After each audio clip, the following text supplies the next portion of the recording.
Bangladesh cricket বোর্ডের দীর্ঘ একটা মিটিং হলো, একেবারে ম্যারাথন মিটিং, 6 ঘন্টারও বেশি সময় ধরে।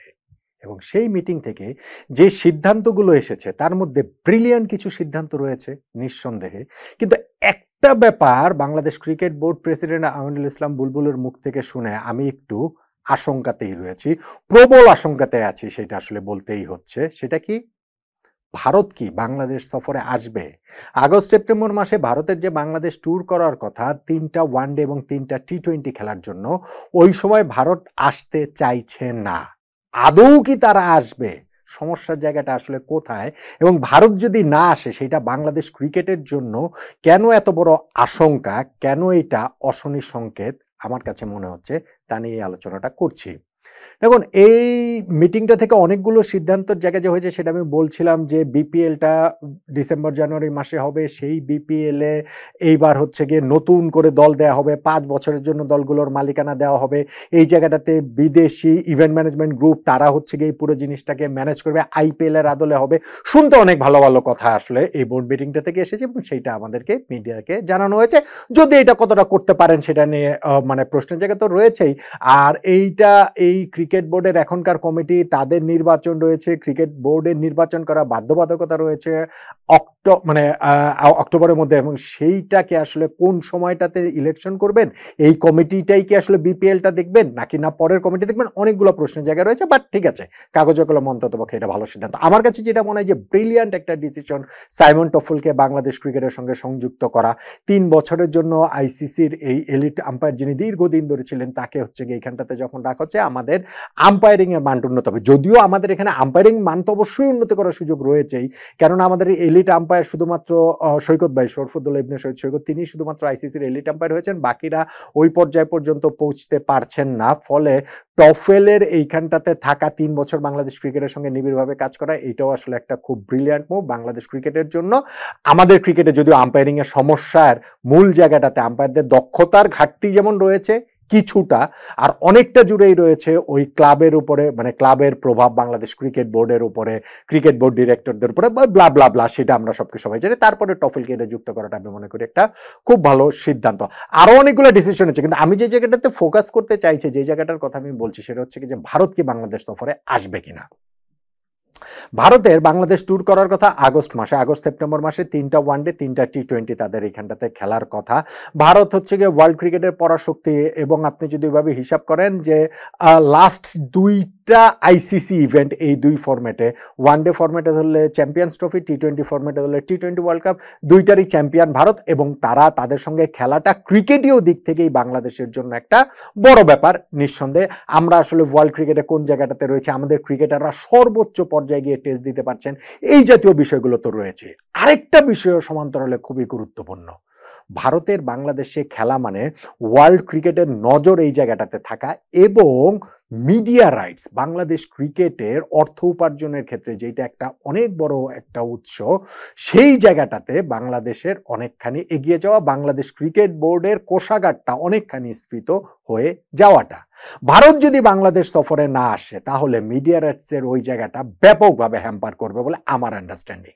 এবং এইটা আসলে ওপেন সিক্রেট, ভারতের যে কোনো একটা দেশে ট্যুর করা, বাংলাদেশ ট্যুরে যে তারা আসছে, এই জায়গাটা দিয়ে বাংলাদেশ যেই পরিমাণ রেভিনিউ জেনারেট করতে পারবে, নেক্সট সাইকেলের পরে 2 বছরে আমাদের বাকি সব হোম সিরিজ মিলেও আমরা অতগুলো পারবো না। এটা হচ্ছে কি রিয়েলিটি, এই রিয়েলিটিতে অস্বীকার করার উপায় নেই। এখন ভারত যদি না আসে তাহলে আসলে ওই জায়গাটা থেকে বাংলাদেশ ক্রিকেট পিছিয়ে পড়বে।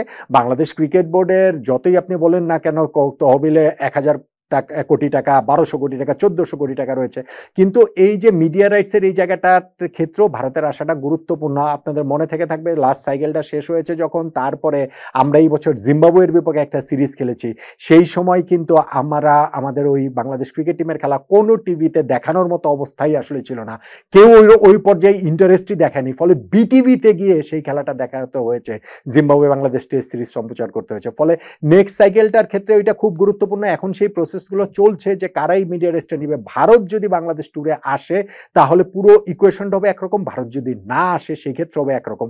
ভারত আসবে সেইটা ধরে নিয়ে মিডিয়া রাইটস যদি বাংলাদেশ ক্রিকেট বোর্ড বিক্রি করে, এবং সেইখানতে যদি ভারত না আসে তাহলে ওই জায়গাটাতে বাংলাদেশ ক্রিকেট বোর্ডকে একটা বিপুল অঙ্কের ক্ষতির মুখে পড়তে হবে, বিপুল অঙ্কের ছাড় দিতে হবে, এটা নিয়ে কোনো রকম কোনো ডাউট নেই। একত ভারতের না আসাটা আমাদের ক্রিকেটিং ওয়ার্ল্ডে একটা প্রশ্নবোধক চিহ্ন দিয়ে দিবে। বুলবুল ভাই বলেছেন যে তাদের এটা সরকারের বিষয়ে, অন্যান্য দেশ ট্যুর করার অন্যান্য কথাটা তো বলেছেন, কিন্তু আমি যেটা বুঝি, আমার কাছে যেটা আন্ডারস্ট্যান্ডিং সেটা হচ্ছে ভারত যদি বাংলাদেশ ট্যুরে যদি না আসে, সেইটা আসলে ঠিক দুই দেশের ক্রিকেট বোর্ডের কোনো ইস্যু না, ভারতীয় ক্রিকেট টিমের ব্যস্ততার কোনো ইস্যু না। আমরা আগস্ট সেপ্টেম্বরে উইন্ডোটা খালি রেখেছি, ওই সময়টাই আমরা আয়োজন করতে চাই, আমাদের বোর্ড প্রেসিডেন্ট বুলবুল ভাই সেটা বলেছেন বটেই। ভারত যদি সেই সময় না আসে, এইটা তাদের ক্রিকেটারদের বিশ্রাম বলেন, তাদের ক্রিকেট বোর্ডের মানে তাদেরকে বলে প্ল্যানিং এর অংশ বলেন, সেগুলো কোনো কিছু না। সরকার, গভর্নমেন্ট টু গভর্নমেন্ট, রাজনৈতিক বাস্তবতা। বাংলাদেশে যদি ভারত না আসে এই সফরটা খেলার জন্য, সেইটা রাজনৈতিক বাস্তবতা বিবেচনায় আসবে না বলেই আমার আন্ডারস্ট্যান্ডিং। ফলে এইটা শুধুমাত্র ক্রিকেট কূটনীতির মধ্যে সীমিত নয়, আমার মনে হয় এইটা হচ্ছে গিয়ে রাজনৈতিক কূটনীতির মধ্যেও আসলে চলে গিয়েছে, সরকার টু সরকারের লেভেলটাতে আসলে চলে গেছে। আমি জানি না যে বাংলাদেশের সরকার এই জায়গাটাতে কিভাবে রিয়্যাক্ট করবে।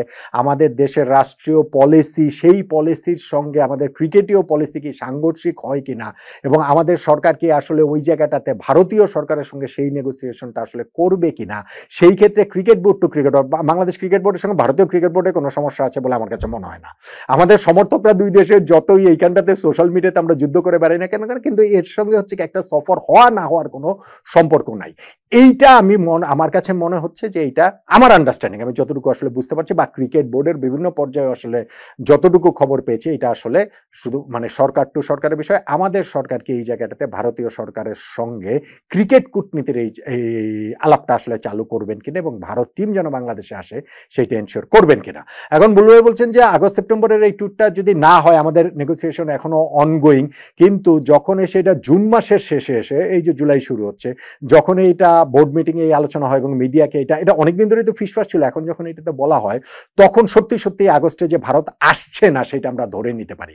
কিন্তু আমার প্রশ্ন যে ভারত কি আদৌ আসবে কিনা। ভারত যদি আগস্ট সেপ্টেম্বরে যদি না আসে, সেই ক্ষেত্রে নভেম্বর ডিসেম্বরে তো আমাদের মানে ডিসেম্বর জানুয়ারি ওই সময়টাতে আমাদের বিপিএল রয়েছে, আমাদের অন্যান্য এনগেজমেন্ট রয়েছে।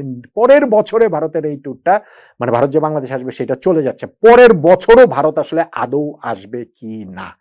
রাজনৈতিক বাস্তবতাটা যদি আমরা উপেক্ষা করে শুধুমাত্র ক্রিকেটের কথা ভাবি বা বলি এই জায়গাটাতে, তাহলে আমরা আসলে একটু উটের মতো বালুতে মুখ গুজে থাকবো বলেই আমার কাছে মনে হয়।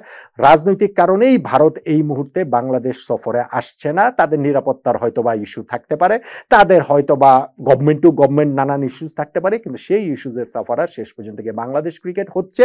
বাংলাদেশ ক্রিকেটে এই মিডিয়া রাইটসের যে ব্যাপারটা, সেখানটাতে বিপুল অঙ্কের অর্থ আমাদের ক্রিকেট বোর্ডকে স্যাক্রিফাইস করতে হবে, বা সেই অর্থটা আমরা পাবো না বলেই আমার আন্ডারস্ট্যান্ডিং। ফলে এখনকার বাস্তবতায় দাঁড়িয়ে যদি না আমাদের বাংলাদেশ ক্রিকেট বোর্ড গভর্নমেন্টকে কনভিন্স করতে পারে, এবং গভর্নমেন্ট টু গভর্নমেন্ট যদি সেই আলোচনার জায়গাটাতে না যায়, তাহলে ভারত বাংলাদেশে আসবে না। এবং সেই না আসাটা আমাদের ক্রিকেটের জন্য, মাঠের ক্রিকেটের জন্য, ক্রিকেট কূটনীতির জন্য, ওভারঅল আমাদের ক্রিকেট নিয়ে যে দৃষ্টিভঙ্গি, সেই জায়গাটাতে যে অবস্থাতে আমরা রয়েছি, সেই কোনো কিছুর জন্য খুব ভালো বলে আমার কাছে মনে হয় না। বরং আজকের এই দীর্ঘ 6 ঘন্টারও বেশি সময়ের যে বিসিবি মিটিং, সেখানটাতে অনেক ইতিবাচক দিক থাকলেও ভারত যে বাংলাদেশ সফরটা মোটামুটি স্থগিত করেছে বলা যায়, এবং মোটামুটি অনিশ্চিত বলা যায়।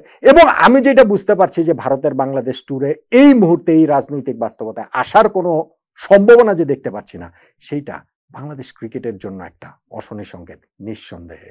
বাংলাদেশ ক্রিকেট বোর্ডকে উদ্যোগী হয়ে আমাদের সরকারকে এই বিষয়টাতে ইনভলভ করতে পারবে কিনা, এবং সেইভাবে এই গেরোটা, এই জটটা ছুটিয়ে ভারতকে বাংলাদেশে নিয়ে আসতে পারবে কিনা বাংলাদেশ ক্রিকেট বোর্ড, সেটাই এখন দেখার বিষয়।